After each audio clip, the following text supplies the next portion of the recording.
no Evangelho do nosso Senhor Jesus Cristo, conforme o registro de Marcos. Marcos, capítulo 8, a partir do verso de número 34. Marcos, capítulo 8, a partir do verso de número 34. Em meio, enquanto você abre a sua Bíblia aí, em meio às exposições de Marcos, das quais a gente tem feito há um longo tempo já, em meio a essas exposições, um dos livros que a gente utilizou para poder trabalhar esses textos foi esse, Milagres do Coração. Milagres do Coração, do autor Tiago Cavaco. Então, se você pode adquirir esse livro, você vai encontrar na Amazon e outras livrarias online. Esse também vai ser sorteado hoje na nossa EBD. Vou deixar aqui para passar para a Cleuzinha daqui a pouco.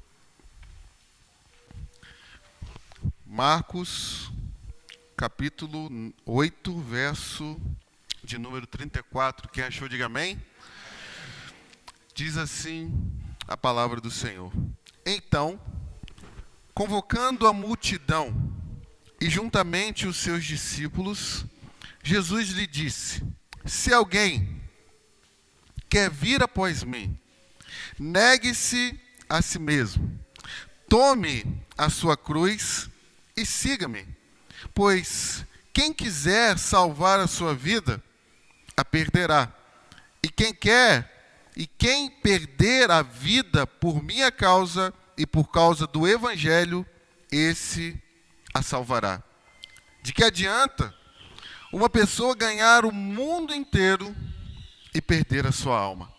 Que daria uma pessoa em troca de sua alma? Pois quem, nessa geração adúltera e pecadora, se envergonhar de mim e das minhas palavras, também o Filho do Homem se envergonhará dele, quando vier na glória do seu Pai com os seus santos anjos. Amém? Não feche sua Bíblia, vamos falar com Deus. Pai, uma vez mais, nós somos gratos ao Senhor, Deus. Somos gratos ao Senhor porque mais uma semana o Senhor nos sustentou, Deus. E em meio a essa semana, ó Pai, em que talvez muitos aqui enfrentaram lutas, dificuldades, batalhas, talvez tribulações, ó Pai, talvez enfrentaram tentações. Nós somos gratos ao Senhor porque o Senhor nos sustentou, Deus. E queremos nessa manhã, ó Pai, render louvores, ó Pai, de fato ao Senhor. E aproveitando, ó Pai, dessa oportunidade, nós queremos colocar diante do Senhor, Pai, todos os nossos pedidos, ó Pai, de oração. Aquilo que tem angustiado a nossa vida. Aquilo que tem, talvez, ó Pai, chateado a nossa alma. Aquilo que talvez a gente já perdeu até a esperança, Pai. Nós queremos nos voltar para o Senhor nessa manhã e pedir um milagre da Tua parte, Deus. Só o Senhor, Pai, pode tocar onde homem nenhum pode tocar. Só o Senhor pode trazer, ó Pai, uma cura talvez onde a medicina, ó Pai, já disse que não tem cura. Pai Santo, mas nessa hora nós queremos Te pedir também, por todos aqueles, ó Pai, por determinado assunto ou ocasião se afastaram do Senhor. Nós pedimos que o Teu Espírito, Pai, vai de encontro a essa pessoa. E que ela, ó Pai, mediante, ó Pai, esclarecimento, ó Pai, do Teu Espírito, possa voltar, ó Pai, para os braços do Senhor. Nós Te pedimos, ó Deus, pela nossa igreja. Nós Te pedimos, ó Deus, como foi falado aqui, pela nossa comunhão. Que esse lugar, ó Pai, seja um lugar da manifestação do Teu poder entre nós, ó Deus. Que esse lugar, ó Pai, seja um lugar, ó Pai, de transformação de vidas. Que esse lugar, ó Deus, seja um lugar, ó Pai, em que todas as pessoas que entrem aqui saibam que o Senhor se faz presente entre nós, ó Deus. Mas nós Te pedimos também que agora, Deus, quando vamos estudar a Tua palavra, meditar na Tua palavra, que haja espírito de iluminação sobre as nossas vidas, ó Pai. E que de fato a gente possa compreender a Tua verdade e viver, ó Deus, a Tua verdade. É o que nós Te pedimos e também Te agradecemos em nome de Jesus. Amém. Meus irmãos, vida crucificada. O que de fato é ser um seguidor de Jesus? O que de fato é sermos cristãos? Talvez essas duas perguntas que parecem simples sejam as perguntas mais importantes dos dias com os quais eu e você estamos vivendo. Perguntas centrais para a nossa vida. Por quê? Porque hoje muitas pessoas têm se identificado também como seguidores de Jesus.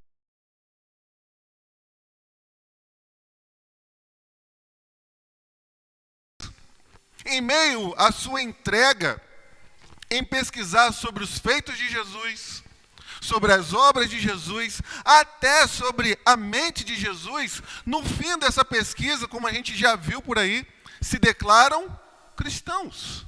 Entretanto, existem pessoas, músicos seculares, que se decidem por Jesus, passam pelas águas do batismo, mas mesmo assim continuam cantando músicas que ferem e ofendem a santidade de Deus, porque elas se declaram como cristãos.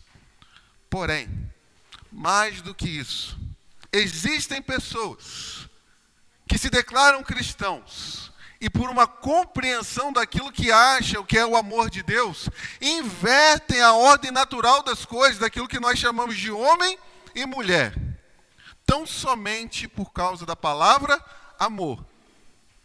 E muitas delas se declaram cristãos. Mas a grande pergunta que está diante de nós nessa manhã é a seguinte: o que é de fato ser um cristão? Quais atributos têm as pessoas que de fato seguem a Jesus Cristo?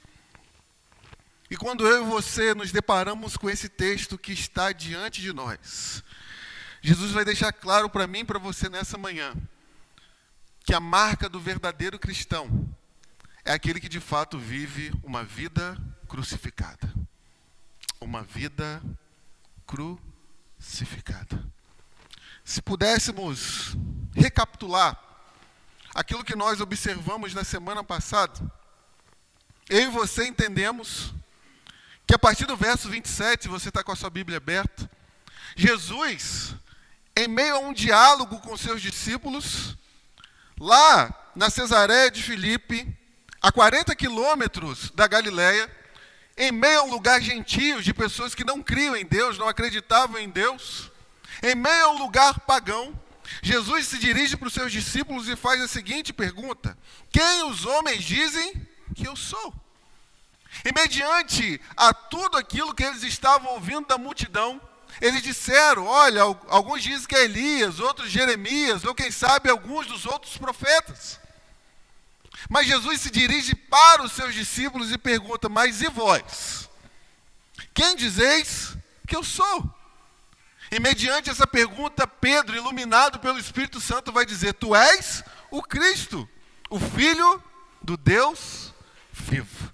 E a partir dessa resposta, de que havia um entendimento entre os discípulos que Jesus era o Messias, Jesus vai mostrar para todos nós o que seria a sua igreja. Mas eu também te digo que tu és Pedro, e sobre esta pedra edificarei a minha igreja, e as portas do inferno não prevalecerão contra ela. E Jesus mostrou para mim e para você que Ele é o fundamento da igreja, que Ele é o edificador da igreja, que Ele é o dono da igreja, e mais do que isso, que Ele também é o protetor da igreja. E agora, Jesus se volta uma vez mais para os discípulos, depois de ter corrigido o próprio Pedro, quando ele disse assim para Pedro: você não cogita das coisas de Deus, mas das coisas dos homens. Porque Pedro queria mostrar para Jesus que ele não deveria ir para a cruz. E mediante essa concepção, Jesus vai mostrar para mim e para você o que de fato é ser um discípulo dele. Então, se você pode, acompanhe comigo, por favor, o que esse texto tem para nos ensinar nessa manhã.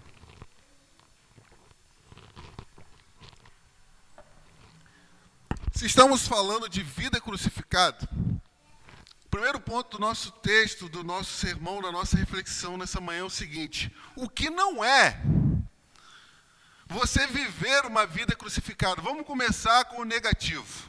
O que não é essa vida com a qual Jesus está pedindo que nós vivamos, que eu e você vivenciamos. Observe que a primeira coisa que Jesus mostra para nós, que a vida crucificada não é uma vida legalista.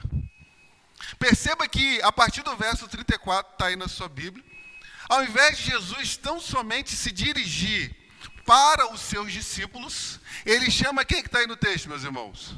Toda a multidão. Todas as pessoas que estão em volta dele. Porque o recado para o qual ele quer passar para as pessoas é o seguinte: se vocês de fato querem ser meus discípulos, existe um caminho com o qual vocês têm que seguir. E Jesus mostra para nós que viver uma vida crucificada não é viver uma vida legalista. Sabe por quê, meus irmãos? O verso 34 vai dizer que nós precisamos negar a nós mesmos, ok? E muitas pessoas com essa concepção de ter que negar a si mesmo, entendem e subentendem que elas não podem desfrutar dos prazeres positivos que esse mundo tem para oferecer. Elas deveriam tão somente se trancar dentro de uma realidade que não convive com esse mundo, com essa realidade. E quando nós olhamos para a história da igreja, essa concepção não é de hoje.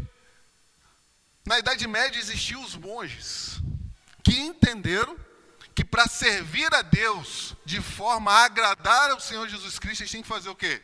Se trancar. Viver fora da realidade desse mundo.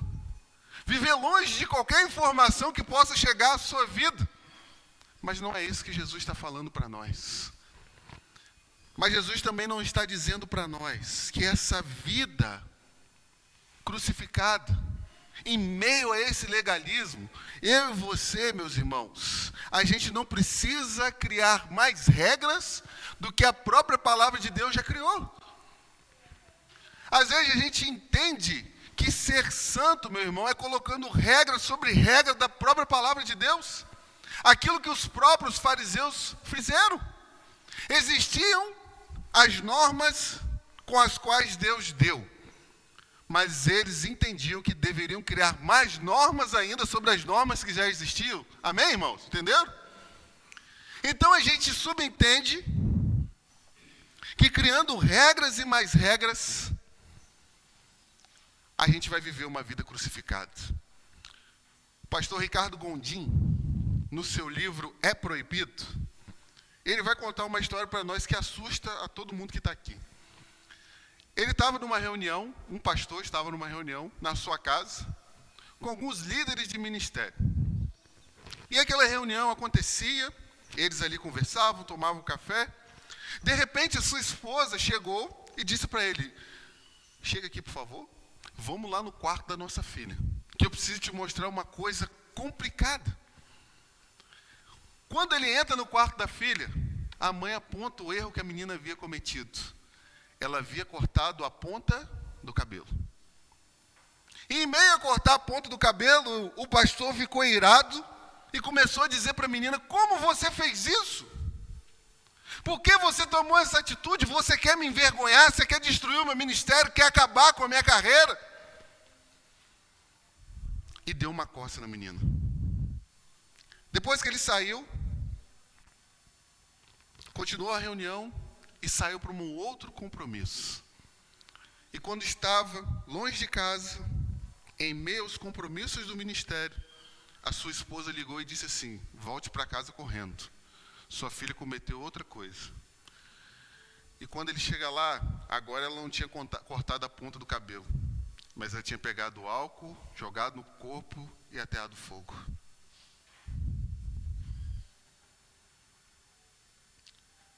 Meus irmãos, a gente corre um grande risco de criar regras sobre regras da palavra de Deus e ao invés de edificarmos, acabarmos nos destruindo. Então o que Jesus mostra para nós nesse ponto é que viver uma vida crucificada não é viver uma vida legalista, onde você joga um peso ainda mais sobre tudo aquilo que Jesus exige de cada um de nós que está aqui. Mas preste bem atenção que a segunda coisa que Jesus mostra para mim e para você ainda dentro desse ponto. Que viver uma vida crucificada, meus irmãos, não é uma renúncia temporária. O texto paralelo a esse de Lucas capítulo 9, verso de número 23, vai dizer assim para nós: se alguém quer vir após mim, negue-se a si mesmo quando? Quando? Dia após. Então, o convite de Jesus para mim e para você que estamos aqui nessa manhã, a renunciar, é só hoje? É só amanhã? É só daqui a uma semana, um mês, 3 meses? É só no começo da vida cristã? O que ele exige de mim e de você é uma renúncia diária.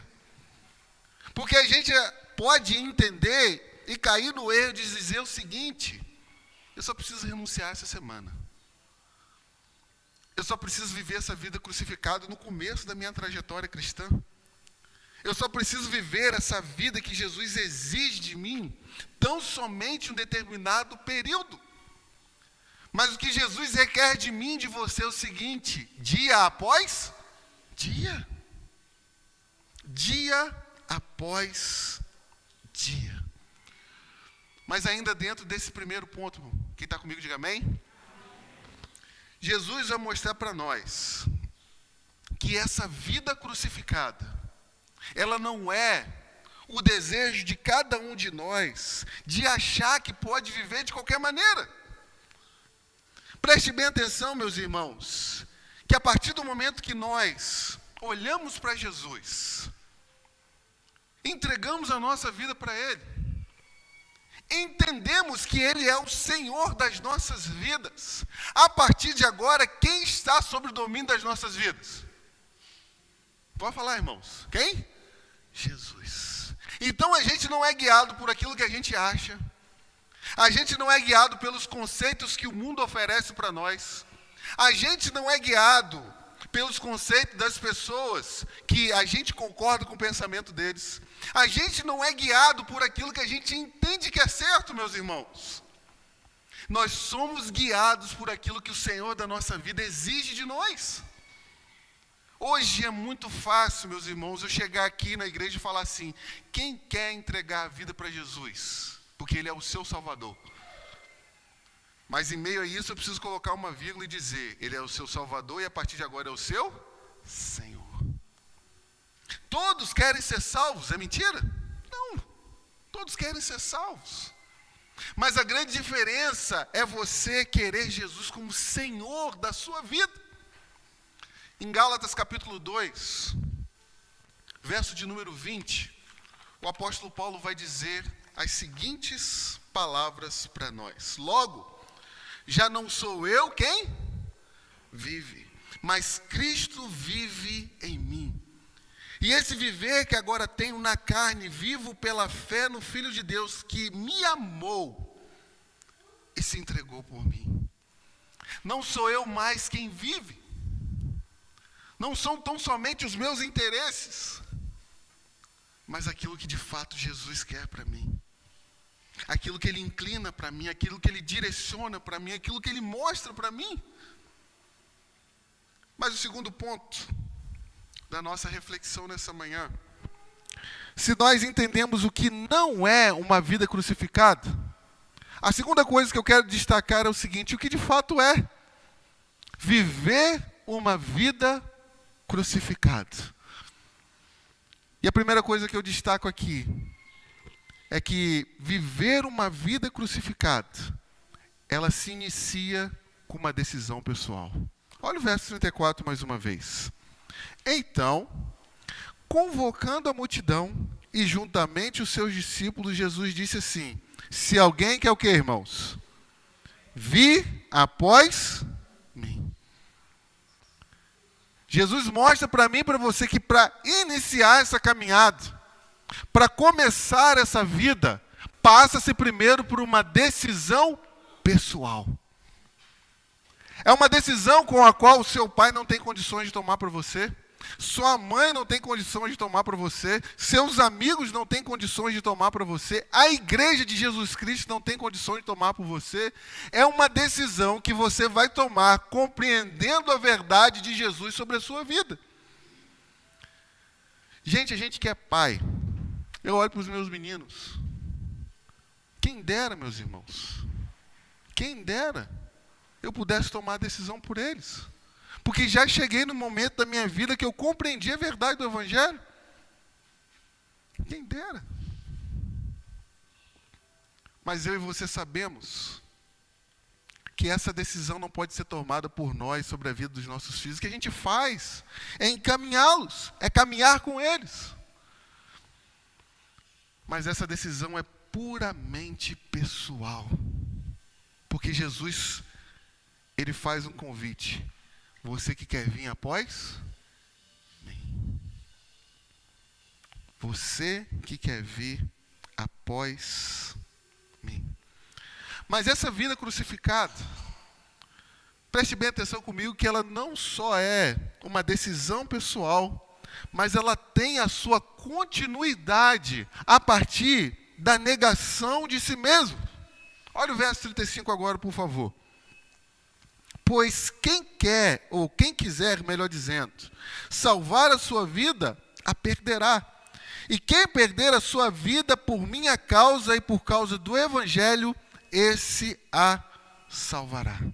Observe que Jesus vai mostrar para nós que aqueles que querem segui-lo, aquele que quer caminhar junto com ele, precisa negar a si mesmo. Negar fazer a sua própria vontade. Mas talvez a pergunta que está na cabeça dos irmãos nesse momento é o seguinte: mas pastor, como que é essa negação? Como eu posso de fato negar a mim mesmo? A primeira coisa que a gente precisa entender, meus irmãos, que essa negação é uma devoção a Jesus Cristo responsável. Porque ele vai dizer, por causa de quem? De mim.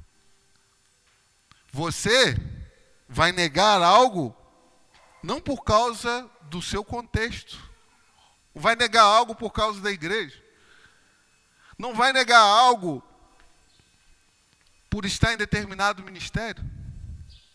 O que Jesus mostra para mim e para você é que nós vamos negar algo por causa de quem?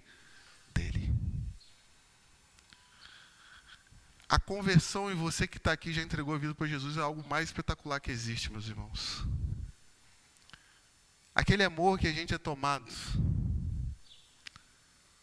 Aquilo que mexe com a gente de uma tal forma, de uma tal maneira que muda completamente a nossa concepção. Antigamente nós olhávamos para Jesus e eram tão somente histórias que os nossos pais contavam. Mas de repente esse Jesus passa a ser uma realidade nas nossas vidas. E a gente fica tremendamente apaixonado por Jesus. Tremendamente. E a primeira coisa que nós queremos fazer é compartilhar essa mensagem com as outras pessoas. Porque de fato essa negação, meus irmãos, é algo do qual a gente não vê outra alternativa em nossas vidas, senão tão somente segui-lo. Existem várias portas diante de cada um de nós, e a gente só consegue olhar para a porta chamada Jesus Cristo. Mas a segunda coisa que eu quero destacar aqui, que essa negação tem por base a compaixão. Porque ele vai dizer, por causa de mim e por causa de quem? Do Evangelho. Sabe por que Jesus diz isso? Porque a gente pode ter uma devoção tal a Jesus, de fazer igual os monges, nos trancarmos e querer esse Jesus só para nós. Mas ele diz que essa negação é por causa dele e por causa do Evangelho. Aquilo que você recebeu, você precisa compartilhar. Aquilo que Jesus fez na sua vida, você precisa tornar claro ao ouvido das pessoas. Esses dias, se eu não me engano, eu estava conversando com os jovens. A gente vai fazer evangelismo, né? Às vezes a gente fica tão preocupado com as palavras que a gente vai usar, quais versículos a gente vai citar, qual a linha que a gente vai tentar fazer para levar a pessoa à compreensão do Evangelho. Quando a palavra de Deus pede só uma coisa para nós: compartilhe aquilo que Ele fez na sua vida. Mostra a verdade que existe na sua alma. Mostra os brilhos nos olhos que você ainda carrega. Não é a nossa teologia, não é a nossa capacidade que vai levar as pessoas a seguir a Jesus. O que vai levar as pessoas a seguirem a Jesus é fazer como aquele cego, que eu já disse várias vezes aqui. Eu era cego e agora eu vejo. Então, essa negação com a qual Jesus pede de nós é uma devoção a Jesus, particular a Jesus, mas essa devoção também ela precisa desembocar em compartilhar essa mensagem. Mas perceba comigo o terceiro ponto dessa reflexão. E nós fazemos uma vez mais outra pergunta. Quando olhamos para essa palavra de Jesus no verso 36, nós deveríamos perguntar para ele: Senhor, o que de fato carregar essa cruz? Será que carregar essa cruz é problema financeiro? Será que carregar essa cruz é ter uma família problemática? Será que carregar essa cruz é um vício com o qual eu não consigo largar? O que de fato é carregar essa cruz? E olha comigo o verso 36 mais uma vez. De que adianta uma pessoa ganhar o mundo inteiro e perder a sua alma? Verso 37. Que daria uma pessoa em troca da sua alma? O que Jesus mostra para nós que essa cruz com a qual a gente tem que carregar é você perder algo para ganhar outra coisa. É você abrir mão de alguma coisa para ganhar outra, receber outra. Mas eu quero levar vocês a pensar nessa manhã. O que de fato, em primeiro lugar, como uma pessoa pode ganhar a vida e ao mesmo tempo perdê-la? Como eu posso ganhar a vida e ao mesmo tempo perder a minha vida? E eu quero destacar com vocês que a gente pode ganhar a vida e perder a vida quando a gente tenta buscar uma felicidade fora de Jesus. Quando a gente tenta criar uma falsa felicidade. Quando a gente tenta olhar para esse mundo, olhar para as coisas, tudo aquilo que ele pode oferecer para nós e dizer: ali está a minha alegria. Ali está a minha felicidade. A felicidade está nos meus negócios, a felicidade está naquilo que eu tenho, a felicidade está nos bens que eu construí nesse mundo. Ali está a minha felicidade e a base com a qual eu posso dizer que sou uma pessoa feliz. Mas o apóstolo Paulo vai dizer para nós, em Filipenses capítulo 4, verso de número 4, alegrai-vos, vamos lá? Alegrai-vos, outra vez digo, ou alegre-se, como está essa versão aqui. Porque a nossa alegria, meus irmãos, em primeiro lugar, ela é cristocêntrica, ela é uma pessoa. E não somente isso. A nossa alegria ela é ultra circunstancial. Porque a fonte, a base da nossa alegria, ela está fincada em uma pessoa. E essa pessoa se chama Jesus Cristo. Jesus Cristo. Mas como eu posso ganhar a vida e ao mesmo tempo perder a vida? Quando eu tento buscar, meus irmãos, salvação fora de Jesus. Converse com as pessoas. Caminhe pelas ruas. E você, quando fala do evangelho para as pessoas, a primeira coisa que as pessoas vão dizer para você é o seguinte: eu sou uma pessoa boa. Eu sou uma pessoa legal. Se você fizer uma pesquisa no meu bairro, todo mundo vai dizer que eu ajudo todo mundo. Que eu sou uma pessoa prestativa. E quando eu chegar diante do tribunal de Deus, e Deus olhar para mim e vai dizer assim: ok, você foi uma pessoa espetacular nesse mundo. Porque muitas pessoas vivem achando que são salvas por causa das coisas que elas praticam. E ao buscar a salvação com aquilo que eu apresento para Deus, eu já perdi. Pela graça, sois salvos, mediante a fé. Isso não vem de vós, é dom de Deus e não vem por obras, para que ninguém se glorie delas. Então eu posso ganhar a vida e acabar perdendo a vida quando eu garanto a minha salvação pelas coisas que eu faço. Quando na verdade eu deveria se garantir ou ter firmeza e confiança por aquilo que Jesus fez por mim. Por aquilo que Jesus fez por mim.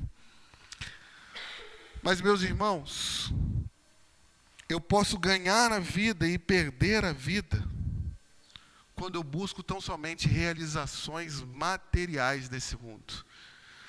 Existe uma história de Fernão Paes Leme. Se você procurar no Google, você vai achar. Ele foi o bandeirante daqueles que começaram a fazer pesquisas e busca por esmeraldas. E esse homem dedicou toda a sua vida a buscar essas pedras preciosas. E ele buscou, ele encontrou, ele se enriqueceu, mas chegou a um determinado ponto na sua vida, isso é sério, gente, no qual ele foi acometido por uma doença muito grave. Ele pegou um saco de esmeralda e com toda a força tentava empurrar aquela esmeralda para dentro do coração. Porque foi naquilo que ele dedicou a sua vida. Aí o texto vai dizer: o que pode um homem dar em troca da sua alma? Nada. Nada e nada. Mas agora, caminhando para o final, como eu posso perder a vida para ganhar? Nós observamos agora como eu posso ganhar e perder. Mas agora, como eu posso perder para poder ganhar? Note comigo uma vez mais o verso de número 37 e 38. Que daria uma pessoa em troca da sua alma? Pois quem nessa geração adúltera e pecadora se envergonhar de mim, das minhas palavras, também o Filho do Homem se envergonhará dele quando vier na glória do seu Pai com seus santos anjos. Eu ganho, meus irmãos, perdendo, ou eu perco para ganhar, quando eu começo a construir a minha identidade em Jesus. Eu vou te dar um conselho do fundo do meu coração. Você só vai saber quem você é de fato quando você estiver em Jesus. Você só vai se sentir realizado e pleno quando você estiver em Jesus. Quando você começar a... Nós vamos chegar nesse texto. Quando você começar a construir a sua vida sobre a rocha. Quando você construir a sua identidade em Jesus. Aí de fato você vai se encontrar e você de fato vai saber quem você é. Não construa a sua identidade em qualquer outra coisa que não seja Jesus. Mas a segunda coisa, eu perco para ganhar quando eu não me envergonho de aceitar e confessar Jesus como meu Senhor e Salvador. Ele vai dizer o que para nós? Quem nessa geração adúltera, e quando nós olhamos para o adultério aqui, ele não está falando entre homem e mulher, ele está falando do adultério em relação à pessoa de Deus. Todas as vezes que nós trocamos Deus por algum tipo de ídolo, vocês lembram do livro de Oséias? Todas as vezes que eu e você trocamos Deus por algum ídolo em nossas vidas, nós estamos adulterando. E o que ele coloca diante de nós é a seguinte coisa: aquele que perde para ganhar é aquele que me confessa e que me aceita. Aquele que me confessa e que me aceita. Não vamos ficar de pé para a gente encerrar? Mediante a tudo aquilo que foi colocado diante de vocês nessa manhã, a grande pergunta é: você é um discípulo de Jesus? Eu sou um discípulo de Jesus? Eu vivo uma vida crucificada? Os irmãos vivem uma vida crucificada?